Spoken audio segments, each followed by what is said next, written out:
Hi, and welcome to the last reading of the Spring Holloway series. I'm Jeffrey O'Brien. I co-curate the series with Jane Gregory over there. It's our real honor to have Fanny Howe back to read the series. And we will get started in 1 second, hearing our grad reader, David Vandeloo, who will be introduced by Daniel Benjamin, and then Adrian Aku will introduce Fanny. There are books here, courtesy of University Press books, for you to look at and perhaps retire from the marketplace after the reading. And please accost the poets and talk to them at the end of the reading as well. And before we begin, I just want to state that the Holloway series wants to mark the recent series of efforts going on digitally and locally in poetry communities to make them safer, inclusive spaces for people of all genders, especially the most vulnerable. And we join in those efforts and assert our solidarity with them and with fostering joyful respect for difference of any kind. So welcome to the last spring reading. Thank you.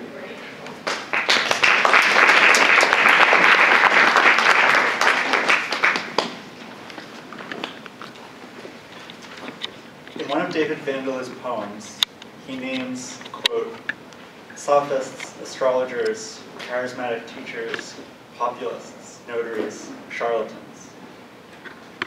I wonder about this catalog of not-so-convincing knowledge functionaries. I don't know if David's poems are skeptical about certain ways of knowing, or skeptical about knowing altogether, or perhaps just interested in engaging skepticism. The skepticism of these poems challenges the sophists and notaries by inhabiting philosophical and mathematical thinking, and finding among these discourses, quote, worthier decoys. These appear as these discourses become fixities from the materials that they are made of, which is to say, language.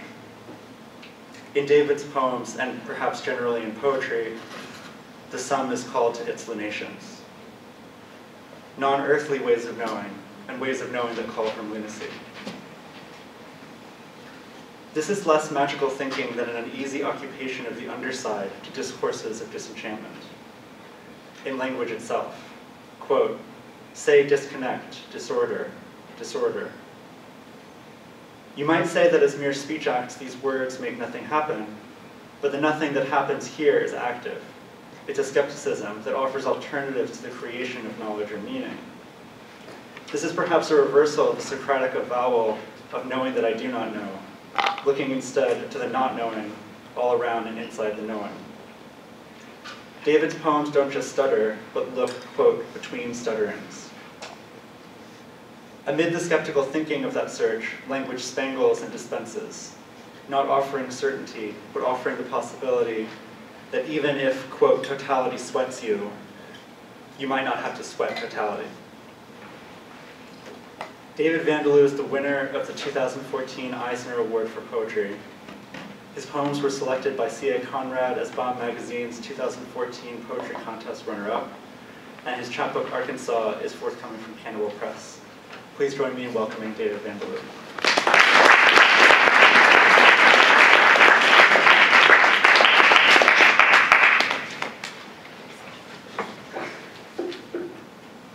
Thanks, Daniel. And thank you, Jane and Jeffrey, for organizing this wonderful series. And thank you, Fanny, for visiting us. So tonight I'm going to read a long poem composed of numerous blocks. Just don't okay. speak right into it. The last block will be called Tree.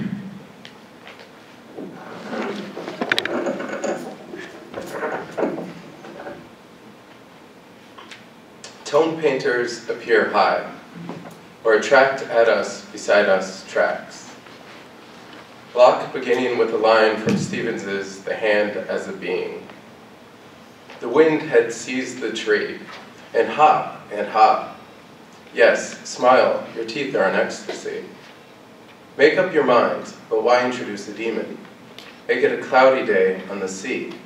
Never seen the sea? They returned home because of that, or any dwelling containing a residential unit, plant outside, complete disruptions, ideas at causality among durations, misfit, say disconnect, disorder, disorder. We sneeze due to the powder. They wait for the music. Reach within 1,000 feet of any building, selling paraphernalia. 57. Now might not I know, I am not just surmising, that here is my hand, be conceived as a proposition of grammar, hence not temporally? But in that case, isn't it like this one? I know I am not just surmising that I am seeing red. And isn't the consequence, so there are physical objects, like, so there are colors? 12 events in a dual universe, Cathead.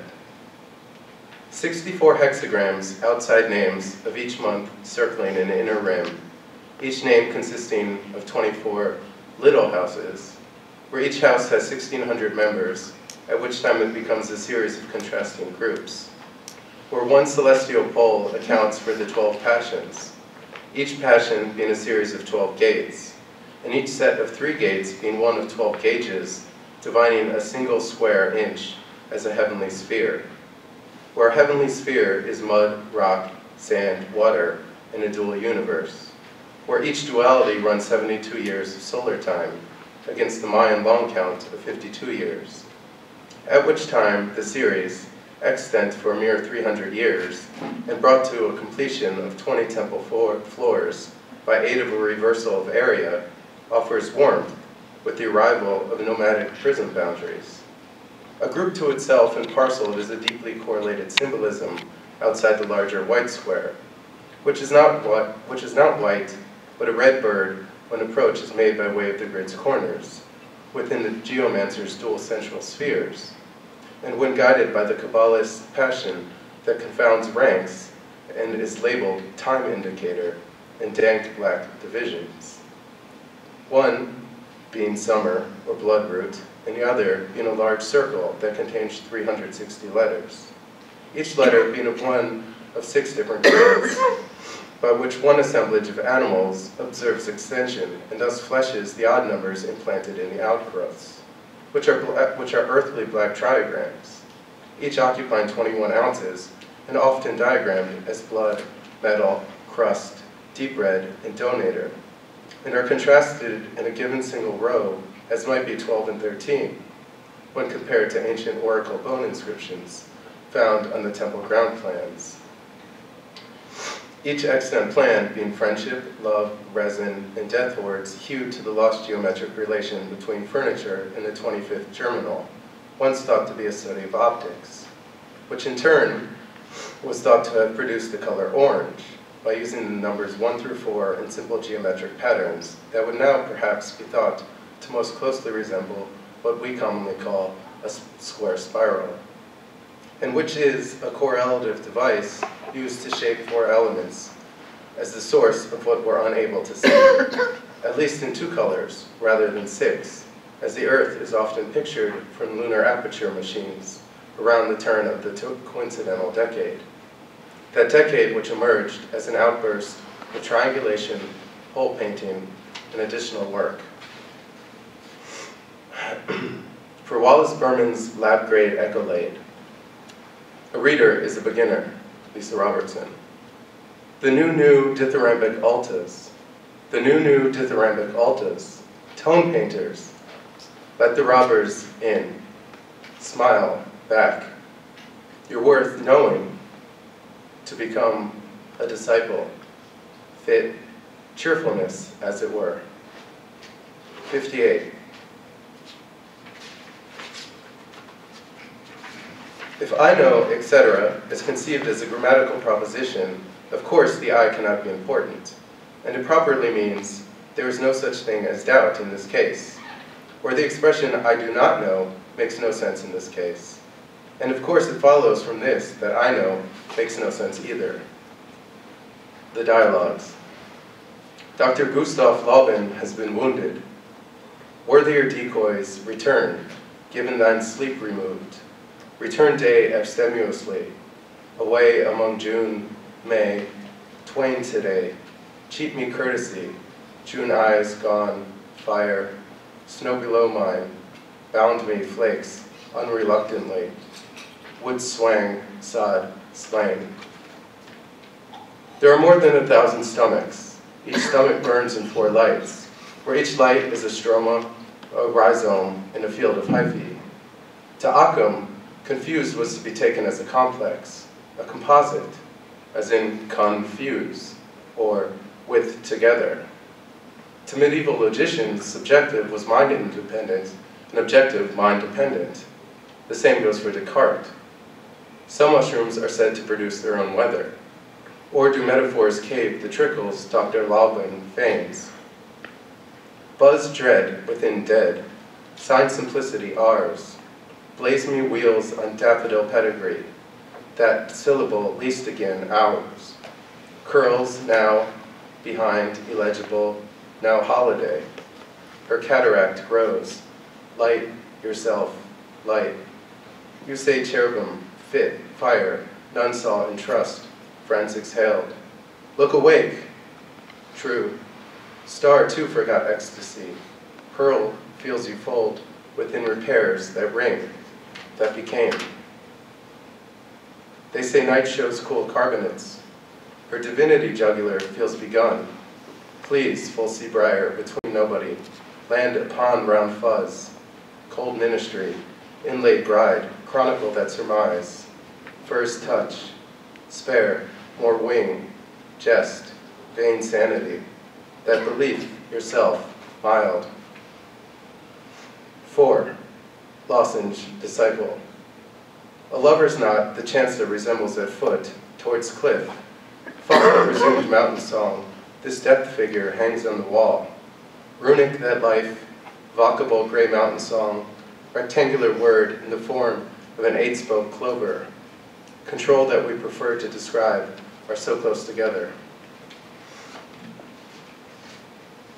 Block. Without words, you were always so credible of me. To imitate, borrow nothing of what is handed to plants. If the plant player is the range open to imitate, one must. A video of a still life fucking a plant. And could not tend to attending the stolen mirror. If you meant to be mean, what do I know? The barrow and art are a plant landed on a hood, ornament counting and laws about stories about laws. If only we saw a dead end. I'm not about to point out how heavy in the plants. I got the hours. And in I went outdoors. I pointed out afterwards to what I took to be, what I left in place of what I wanted to say about not seeing the point to feeling a thought, if that meant thinking how a thought feels.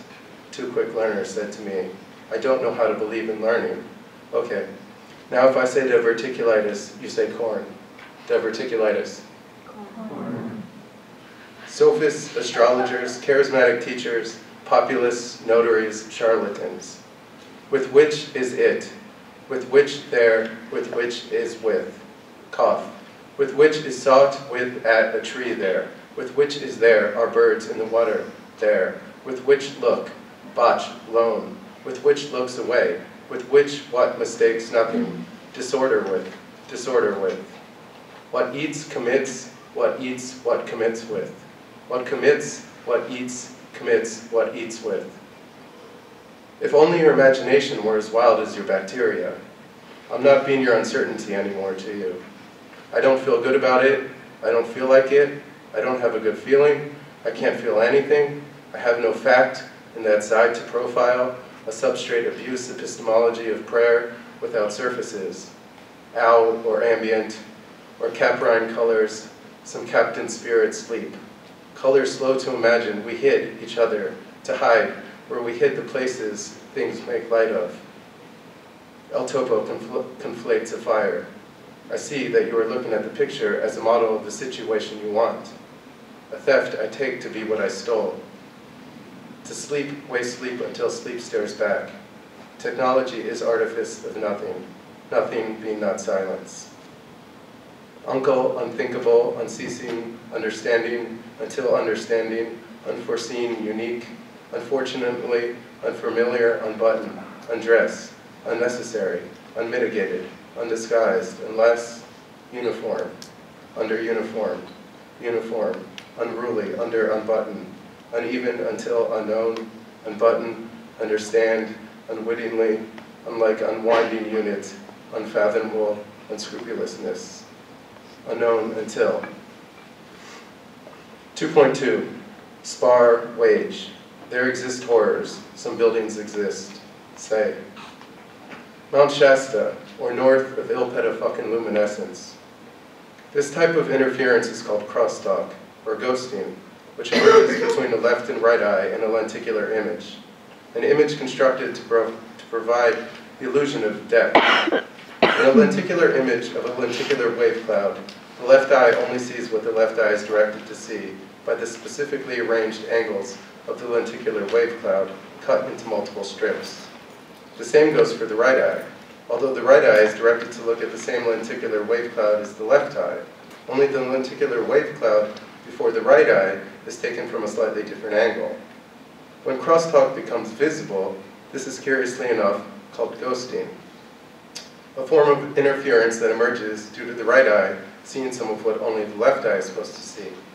And so high levels of ghosting destroy the illusion of depth the lenticular wave cloud was arranged to create. Ghosting then shows the illusion of the lenticular wave cloud as illusion, even as its name gestures otherwise. 71. If my friend were to imagine one day that he had been living for a long time past in such and such a place, etc., I should not call this a mistake, but rather a mental disturbance? 72. Not every false belief of this sort is a mistake. 73. But what is the difference between mistake and mental disturbance? Or what is the difference between my treating it as a mistake and my treating it as mental disturbance? 6.54. My propositions are elucidary in this way. He who understands me finally recognizes them as senseless when he has climbed out of them, on them, over them. 7.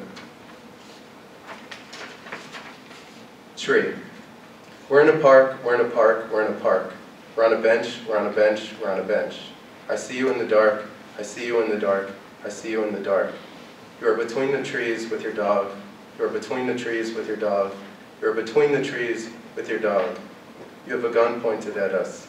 You have a gun pointed at us. You have a gun pointed at us. What am I supposed to do with this? Thanks.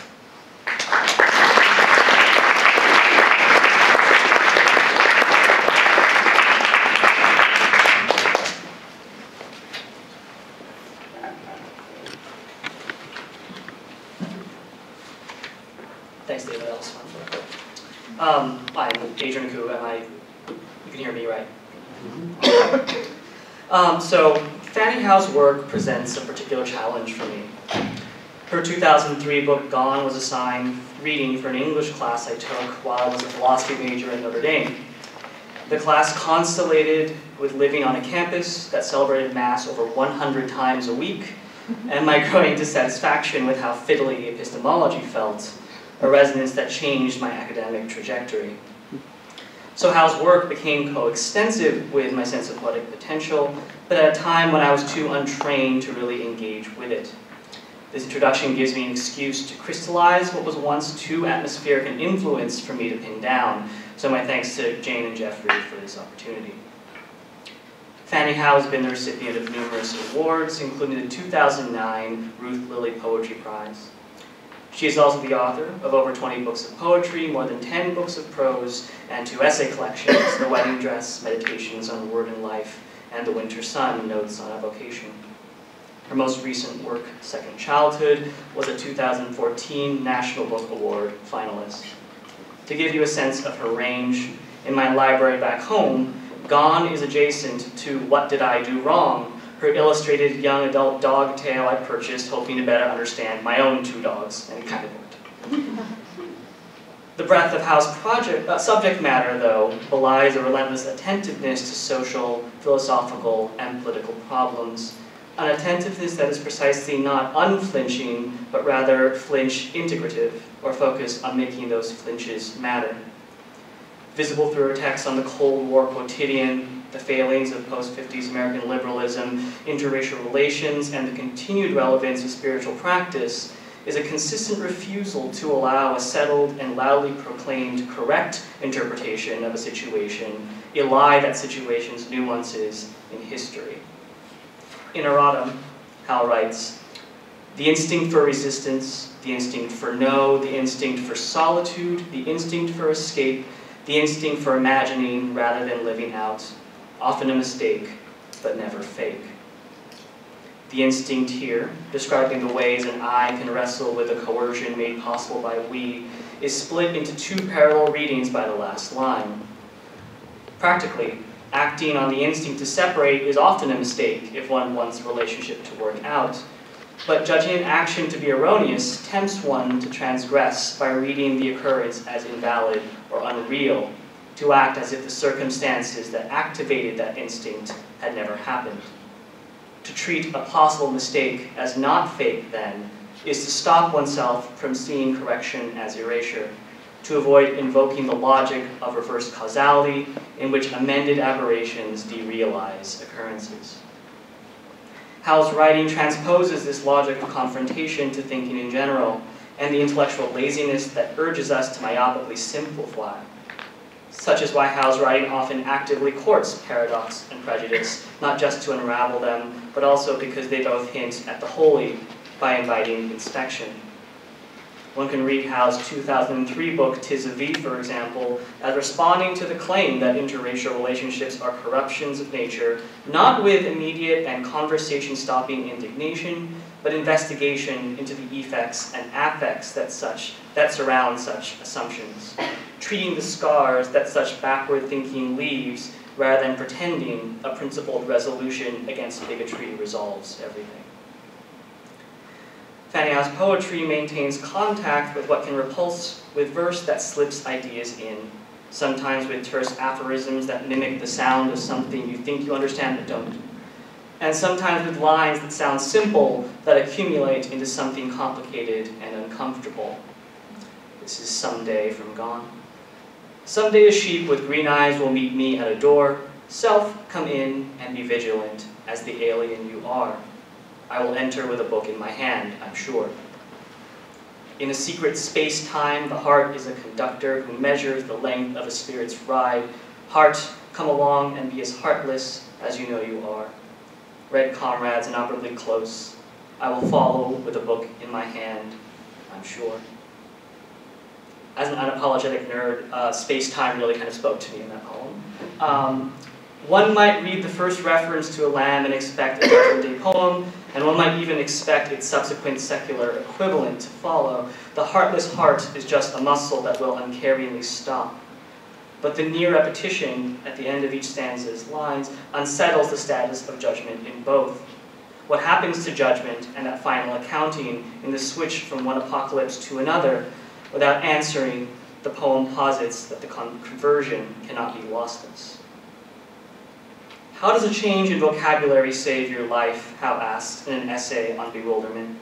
Howe's verse answers with these changes in vocabulary that make one stop and see the radiance in the world. Quote, that there is an invisible elseness to everything, as she commented recently in an interview, even if that radiance is likely to be radioactive.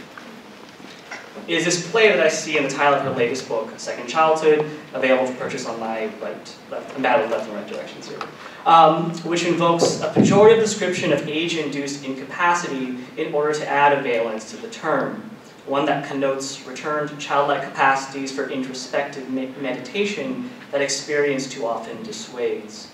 The change in vocabulary brought about by simultaneously sustaining the too adult and the childlike can hopefully render a bitter phase and phrase into something other.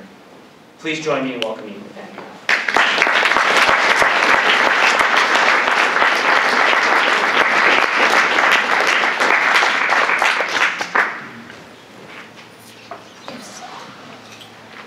Thank you so much for that.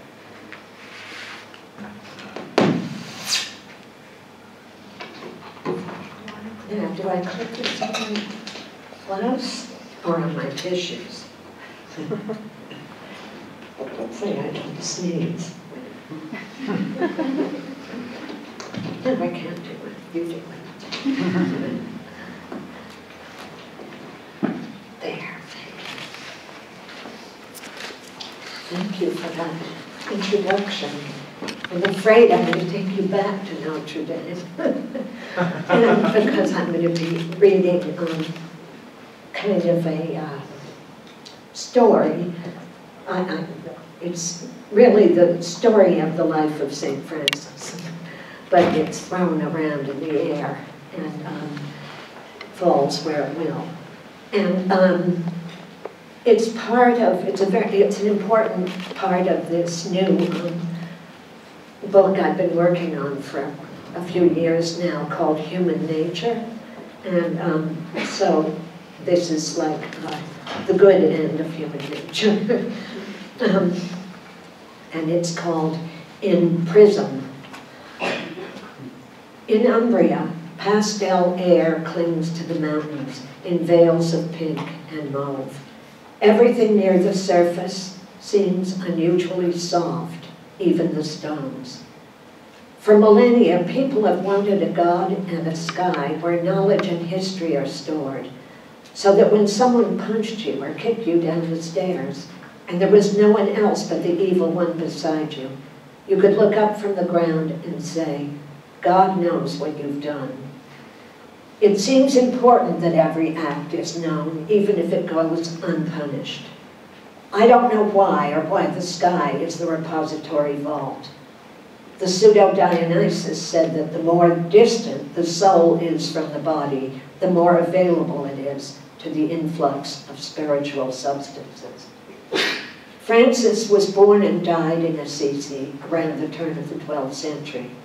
I've read that he was humiliated by his merchant father and ran off to join the military, but got whooping cough and had to turn back.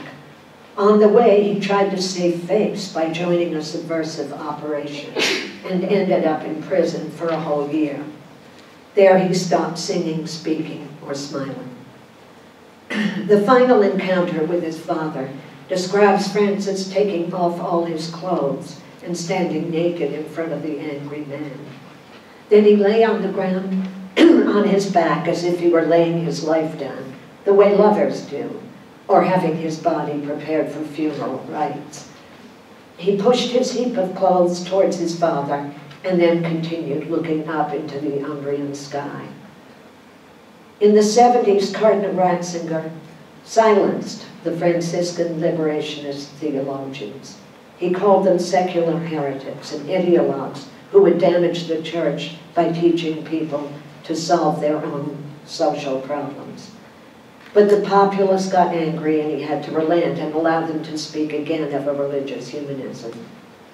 Just around the time of St. Francis, the Pope, Innocent was his name, was obsessed with heretics and had the Cathars massacred in the Albigensian Crusade in France. This was a massacre like that at Masada, which was horrifying to even the most avowedly Catholic in the population, women, children. But most memorably, the Cathars did not resist, but stood their ground and held to their progressive beliefs. In fact, the Cathars shared many beliefs with Francis, who was called the Little Frenchman because of his love of French poetry. Like him, the Cathars did not believe that love and power could coexist. The first question in the Catechism is, what was humanity born for? To be happy is the correct answer. Once Francis was on the road with his friends, he was happy. Up till then, the people in town threw rocks at him. They abused him as the children abused the priest in Christ stopped at Eboli. They believed he was damaged already. They slapped mud on his face and hunched over, cackling at his surprise. They kicked him from behind, pushed him, and drew blood. This was when he began walking alone in his strange brown outfit, staring out in wonder. One day he cast off the threads he was wearing and stood naked on the edge of the forest. The crowd saw the lacerations they had left on his body and withdrew, embarrassed. This is the glory part of the Mass I never composed, because when Francis looks at them, his cheeks are colored by an explosion of clouds. Years later, he would have his eyes cauterized by fire. The curate, passing, asks children in a patronizing and suspicious voice, What is God? What do the scriptures teach? How did God create the world? The curate moves forward with his lips pursed. At once he resembles Joseph in Pasolini's film about Jesus. Joseph is suspicious of Mary. His lips tighten when he looks at her, but then the angel comes and his lips soften. Francis wondered before the pontiff, why do we want to learn how to live wisely? We're just going to die. For what purpose should we resist hitting people with our fists? And without waiting for an answer, he did 4 somersaults, perhaps to illustrate that human thoughts are inversions of their projections. A penny per footfall is the rule of the world. In the tomb of St. Francis, I saw a woman writhing and sobbing, "Mamma mia," on a bench, while the tourists filed past and the monks ignored her. She was pregnant. Was she in labor or overstimulated by the presence of Francis entombed? It was an atmosphere of cold, dense ions and ash. In the little door to the upper chapel, a monk sat on the floor singing the rosary. This chapel was set inside a great, giant imperial church, a little golden seed at the heart of stone. I remembered Anna Magnani in Mamma Roma, being so rough, so loud, so pushy, a force of nature. Like a stallion, her movements graceful and wild. Her face receives every emotion without any intervention of a second thought. The bored boys, brutal men, the motorbikes and helmets circled the statue of the Madonna, for they will die speeding. "I love my mother," said the boy in the movie, climbing up the post-war rubble with the girl. "How do you know?" she asked. "Because I would cry if she died." Mama Roma loved him straight up and did everything to make him happy and to protect him. And look what happened. Francis was rarely well. He carried several physical problems with him. His eyesight was increasingly weak. But he went ahead and lived with lepers for a time and made sure his friars had enough to eat, usually a pot of unsalted vegetable soup that acquired a wonderful consistency when cooked with lumps of bread in it. They slept under the stars or inside a cowshed near their church. That night I drank walnut liqueur, just a sip. It tasted like Kahlua. The inner wing of a bird is the color of a doe, and the turned over earth is the color of a nut and a bird, but soon it will be watered for the green wheat of spring. Flying up the hill on the back of the motorbike in the warm Roman air was like drinking from the fountain of youth, umbrella trees along the Tiber. I walked on the rooftops across Rome, including a grassy one and one where a palm grew out of a crack in the rocks. I was carrying an assortment of envelopes containing paintings and notes for my Mass, but they could not be managed easily because their shapes were irregular. Some had juttings, some were swollen, the color red was prominent. They depicted divided cities, divided into layers, not all in a line. A layer cake sagging under the weight of accumulated dust, dirt, and now grass. Each layer had been purchased at the cost of decades, even centuries of hand-hurting, back-breaking slave labor. Broken columns mashed marble friezes and faces. The triumph of greed was written across my storyboard.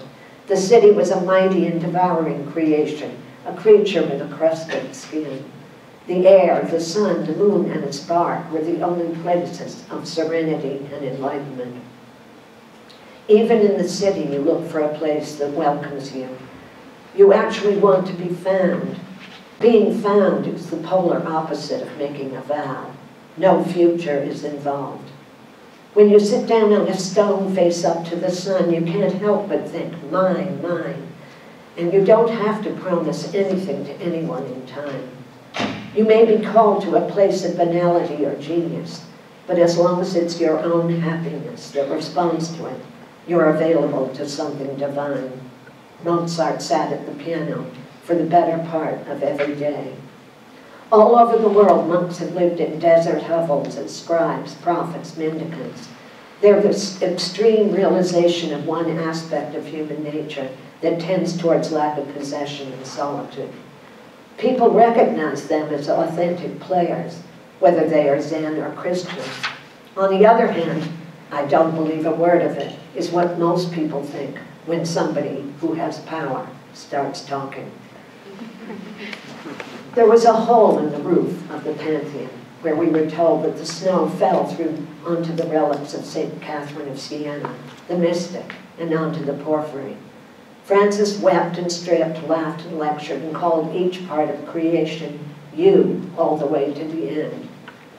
When he was dying, he asked yet again to be stripped naked, to lie on the floor in the cowshed. Then he covered the wound on his right side with his left hand so no one could see it. A man in Rome told me that a monkey climbed down a wall holding an infant in his arms. And in remembrance, there's a statue of the Madonna on the very rooftop where he began his descent. There has been a phenomenon known only to a few in certain high mountains called the Brocken specter. It shows the magnified form of a person woven into lower mists. This voluminous human figure takes on a Trinitarian shape, and the head of it is surrounded by glory, a rain halo. The figure looms in the sky and moves towards you, and then evaporates and is gone. It bears an astonishing resemblance to visions of Christ, but it can all be explained by sun streaks shooting towards an anti-solar spot, and the projection of your own shadow upon the mist. Your shadow is the looming figure, and the sun forms the halo in the soft rain. I think the supernatural is all the more wonderful when it is natural. It can't be reasoned away. The 6 missing months from the life of St. Francis came after his visit to meet the Sultan of Egypt. It was at the time of the Crusades, early in the 13th century, and during a temporary truce. Francis left the encampment of soldiers on one side of the Nile and crossed over in hopes of achieving a lasting peace agreement. He ended up staying for a while, safely and in good company with the Sufi Muslims. The Sultan was a Kurd, and he loved poetry, as did Francis, who heard there for the first time the 99 names of Allah recited in the call to prayer. Rumors grew up around this visit of Francis to the Sultan, much laughter and snide gossip about him and women, rumors of a reclining courtesan, Francis lying on a bed of coals, stark naked, and offering to walk through fire to prove that God loved him. Francis and the Sultan became friends, though peace was not established between their armies. When Francis crossed back, he disappeared. Jerusalem was in ruins. He couldn't go there. But he kept out of sight as if he had left this earth. He may have studied the Quran while gone, because he referred to verses from it later on. He stayed away as long as he could. He was already disillusioned by the politics of popes, warriors, and friars. But finally, he had to return home to deal with squabbles among members of his own order and to resign from being their leader. As I was learning these things about Francis, by chance I was also reading The Road to Mecca by Muhammad Assad, and one passage seemed to merge these two stories into one. Assad was sort of like Lawrence of Arabia. He was very much in love with the culture of the Middle East. Assad wrote, "The urge to wander that has made me so restless for the greater part of my life and lures me again and again into all manner of hazards and encounters does not stem so much from a thirst for adventure as from a longing to find my own restful place in the world, to arrive at a point where I could correlate all that might happen to me with all that I might think and feel and desire." For Assad, as for Francis, the urge to fuse the outer vision with the inner life was the great drive. For if they did fuse, there was meaning. Assad left his European roots and went east to Islam. For Francis, there were, and there will never be something you call the other. He believed only in consistent you. There is being with. What is the subconscious? The clutter in the room around you, a door opening, friends coming in, a scorpion on a counter, tea you spill, and paper blowing near a fan. It's halos, wings, swords, spears, helmets, horses, a buried cross that then comes out of a mouth somewhere else. Dromedaries galloping forwards, tribal banners and white garbs blowing on gold, typewriter keys and a radio dial. It's the movie The Flowers of St. Francis, frame by frame, made in 1950 by Rossellini, spontaneously, a series of vignettes with monks from an actual monastery taking the parts of the friars who followed Francis. It's the Canticle of the Sun, the poem Francis wrote when he was dying, and the Beatitudes in Pasolini's movie on the Gospel according to Matthew. The subconscious is the real world, its surface and its inches. A wild-eyed man who spat at me, the cauterizing of blind eyes in the 13th century, leprosy that Francis died with, and his vision of a six-winged seraph attached to a crucified Christ plunging through the clouds over Mount Alverna, where he spent his last months as a hermit, and the gross stigmata it left on his body. The subconscious was exposed by Francis in all the times he stripped naked and lay down on the ground, or cried on his face, or spoke to the birds. When he was dying naked, he covered the wound in his side as if embarrassed that he had received such a mark. He was said to seek the sky with his eyes wherever he was. There were old friends arguing around him in the end of his hope for a world without money, dedicated to peace. I saw a painting where the infant Jesus was lying on his back on the floor at the feet of Mary, and his halo was still attached to his head. And another painting where there are about 40 baby cherubs all wearing golden halos. Gold represents the sun, as the sun represents God. Outside, wild boars are still roaming the hills, maize, sunflowers, honey, thyme, beans, stones, olives, and tomatoes. Rush hour in the two-lane highway, oak tree leaves curled into caramel balls. A Franciscan monk sat on the floor reciting the rosary, a concept borrowed from Islamic prayer beads centuries before. Figs, bread, pasta, wine, and cheese. These are not the subconscious, but necessities. People want to be poets for reasons that have little to do with language. It's the life of the poet that they want, I think, even the loneliness and humiliation. This is because much of a human life is penitential, remembered only in sets of archetypal moments, about as many as a deck of cards or songs in a songbook. So thank you. That's it.